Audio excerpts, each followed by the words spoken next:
Shalom dan puji Tuhan saudara atas kebaikan Tuhan pada setiap kita, sehingga pagi ini dengan izin Tuhan kita boleh bangun dengan penasihat, pikiran cergas dan semangat yang berkobar-kobar untuk melayani Tuhan. Untuk memulai renungan kita, mari kita berdoa. Bapa Surgawi, terima kasih atas kebaikan-Mu karena bersama dengan kami pagi ini sementara kami mendengar dan mempelajari firman Tuhan. Dalam nama Yesus kami berdoa. Amin. Saudara dan saudari yang dikasihi dalam Kristus, tajuk renungan kita pagi ini ialah jangan pernah hilang fokus. Mengapa? Bagaimana supaya kita tidak hilang fokus dalam hidup? Firman Tuhan dalam Matius 16 ayat 8 mengatakan, ketika Yesus mengetahui apa yang mereka perbincangkan, ia berkata, mengapa kamu memperbincangkan soal tidak ada roti, hai orang-orang yang kurang percaya? Nah saudara, bacaan kita hari ini kita boleh bacanya di dalam Injil Matius 16 ayat 1 hingga 12. Ini merupakan perumpamaan tentang ragi. Nah, apa makna ragi ini secara rohani? Sebuah ilustrasi. Seorang sahabat menceritakan pengalamannya apabila rumahnya coba disita oleh bank. Apa yang terjadi ialah pemaju perumahan mereka itu dikelilingi oleh hutang piutang dan akhirnya muflis.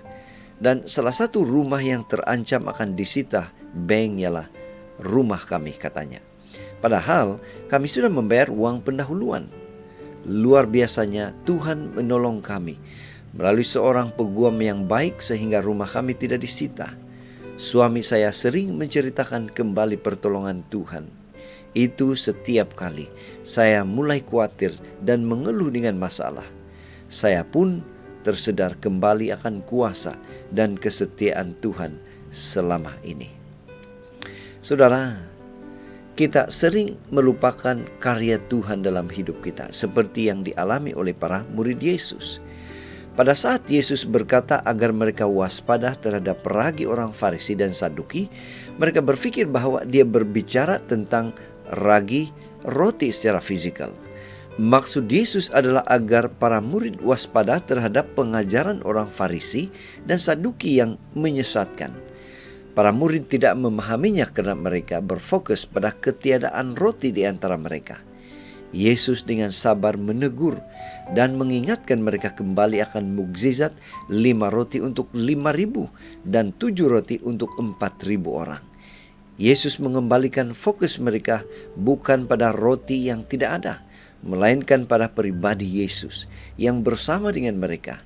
Pada akhirnya mereka mengerti maksud dari perkataan Yesus itu.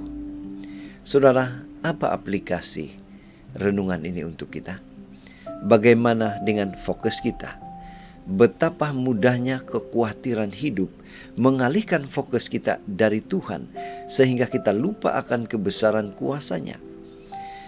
Kita tidak dapat menikmati keberadaan Tuhan Yesus. Namun dengan pertolongan Roh Kudus, kita diberi pengertian tentang kebenarannya dan anugerah-Nya memampukan kita untuk bergantung kepadanya. Itu sebabnya pada pagi ini saudara, mari kita ingatkan diri kita untuk tetap fokus kepada sumber hidup, bukan kepada masalah hidup. Inilah doa dan harapan kita saudara. Mari kita bersyukur.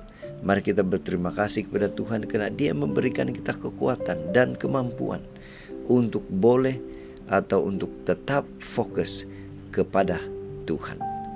Mari saudara, kita tetap setia, tetap semangat, tetap positif, tetap sihat sampai Maranatha. Tuhan memberkati kita. Mari kita berdoa. Bapa Surgawi, terima kasih karena sekali lagi kami diingatkan untuk tetap fokus kepada Tuhan.